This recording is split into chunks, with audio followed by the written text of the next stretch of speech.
Imagine you are a bird. A beautiful, healthy bird. But you live in a cage. The cage is clean. The food is good. The water is fresh. You are comfortable. But you are still in a cage. Now here is the question. What is the lock on that cage made of? It is not made of iron. It is not made of steel. It is made of money. Or more specifically, the lack of it. And here is the strange thing. Most people spend their entire lives trying to make the cage more comfortable instead of actually breaking out of it. They buy better furniture for the cage. They decorate the walls of the cage. They even brag about how nice their cage is.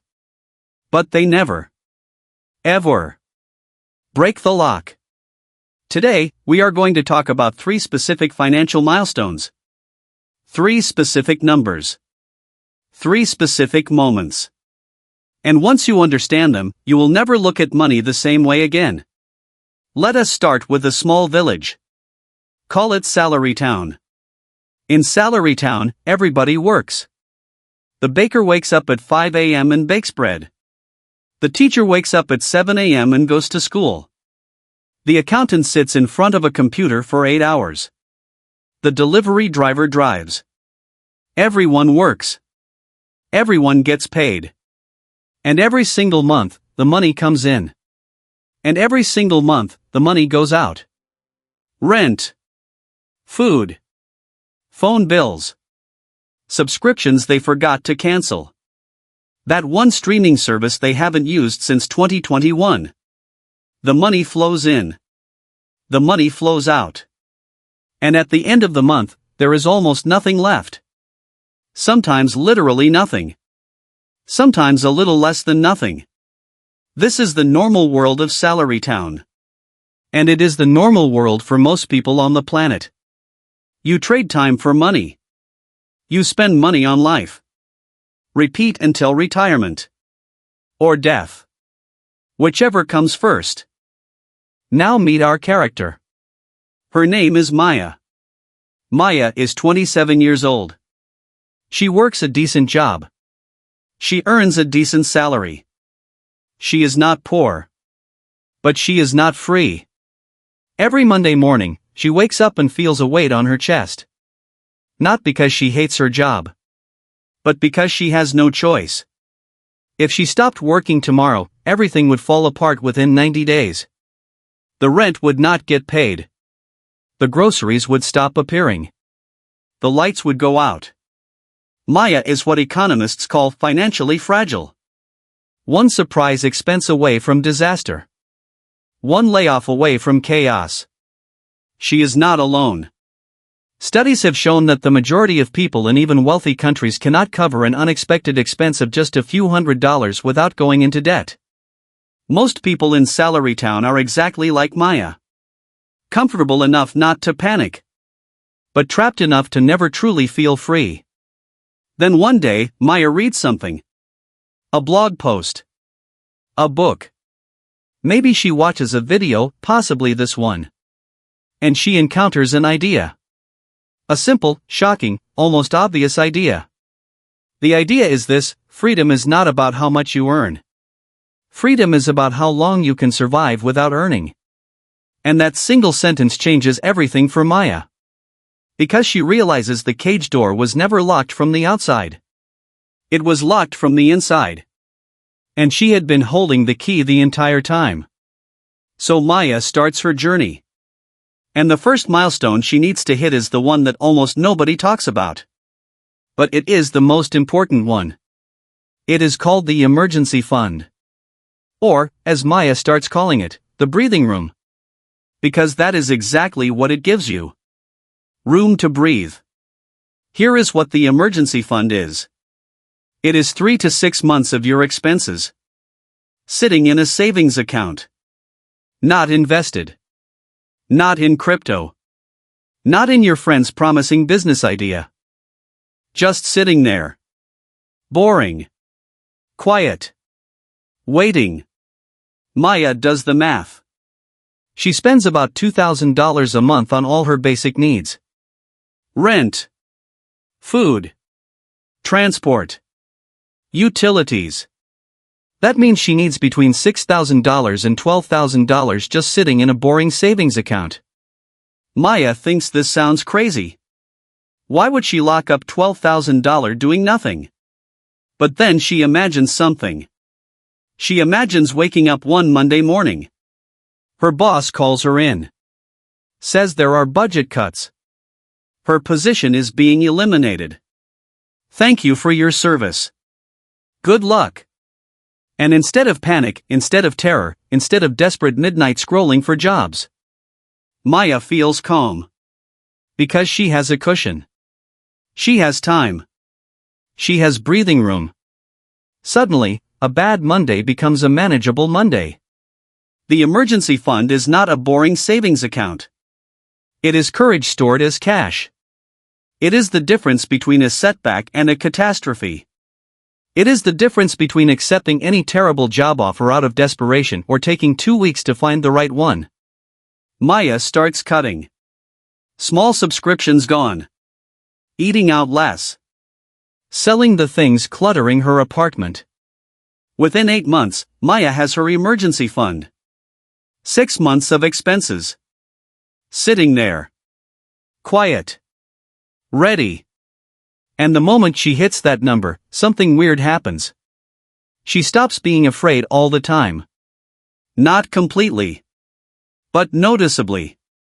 She shows up to work differently. She speaks in meetings with a little more confidence. She is no longer one surprise car repair away from a breakdown. The first lock on the cage? Broken. But Maya quickly realizes that the emergency fund is just the beginning. It bought her time. But it didn't buy her anything more. Because that money is still just sitting there. It is not working for her. She is still trading time for money every single day. And then she learns about the second milestone. And this one requires some explanation. Because it sounds simple. But the mechanics are almost magical. The second milestone is called the investment threshold. This is the point where your investments begin generating meaningful returns. Not life-changing returns. Not retirement money. Just noticeable money. Money that feels real. Here is what happens. When Maya saves and invests her first $10,000, the stock market grows on average around 8 to 10% per year historically. That means her $10,000 earns roughly $800 to $1,000 in a year. She didn't work for that money. She didn't trade a single hour for it. The money made money. The money went to work while Maya was sleeping. While Maya was watching movies. While Maya was arguing with strangers on the internet. The money never stopped working. Now Maya thinks $800 a year is not very exciting. And she is right. At first. But here is where it gets interesting. Imagine you are rolling a snowball down a hill. The snowball starts tiny. Like embarrassingly small. And in the beginning, it barely picks up any snow. You roll and it seems like nothing is happening. But then, the snowball hits a certain size. And suddenly it starts picking up snow faster. And faster. And faster. Not because anything changed about the hill. But because the snowball itself is now bigger. And a bigger snowball collects more snow per roll. This is called compounding.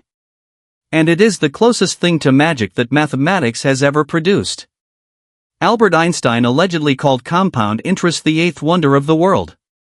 Whether he actually said that or not, the math does not care.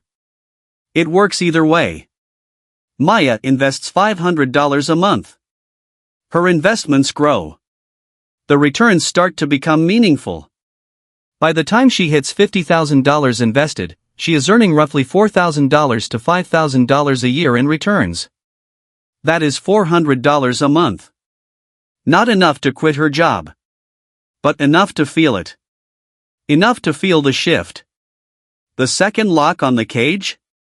Loosening. But Maya is not done. Because there is a third milestone. And this is the one that changes everything. This is the one people write books about, start podcasts about, quit their jobs because of. It is called financial independence. Or FI. Sometimes written as the number that makes everything click. Sometimes called the number. Here is what it is. It is the moment when your investment portfolio generates enough income to cover your living expenses. Forever. Without you ever having to work again. Now, how do you calculate it? Simple. Take your annual living expenses. Multiply them by 25. That is your number. This comes from something called the 4% rule, which basically says that if you withdraw 4% of your portfolio each year, your portfolio will historically survive. 4 decades. Possibly forever. Maya spends $24,000 a year. Multiply that by 25. Her number is $600,000. She does not have $600,000 yet. She is still years away. But now she has a target. A real, specific, achievable target. And something shifts in her brain.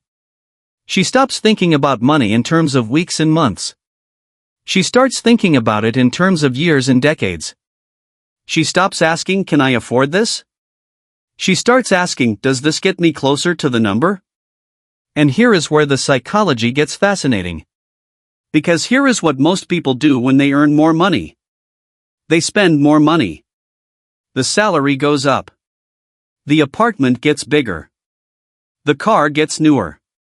The vacations get more expensive. Economists call this lifestyle inflation. The people of Salarytown call it treating yourself. But it has a brutal hidden cost. Every dollar Maya spends upgrading her lifestyle is a dollar that cannot join her investment snowball. Every extra $100 a month she spends is $30,000 she has to add to her financial independence number. Because $100 a month is $1,200 a year.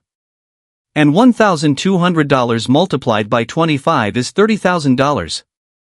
Lifestyle inflation does not just take your money.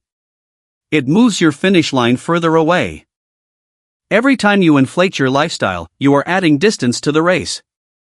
And most people never even realize they are running. Maya makes a decision. She calls it the gap decision. The gap between what she earns and what she spends is the engine of her freedom. The bigger the gap, the faster she gets there. She doesn't live miserably. She doesn't eat only rice and sleep on cardboard. She spends intentionally. She spends on what she loves. She cuts mercilessly on what she doesn't. And slowly, steadily, powerfully, her portfolio grows. Years pass in Salarytown. And one Tuesday morning, not even a Monday, because free people don't have to dread Mondays, Maya wakes up. She checks her portfolio. And she sees the number. Her number. $600,000. And for a moment, she just sits there. Because she realizes something incredible. She doesn't have to go to work today. Not because she is sick. Not because it is a holiday. But because the money is working for her. Permanently. The cage is open. The bird can fly. She chooses to keep working, actually. Because she loves what she does. But the choice is hers. That is the entire point. Not the money. The choice. So let us bring this back to you. The 3 milestones are this. First, the emergency fund. 3 to 6 months of expenses. This breaks your fragility. It gives you breathing room. It gives you courage stored as cash. Second, the investment threshold. The point where your portfolio starts generating meaningful, noticeable returns.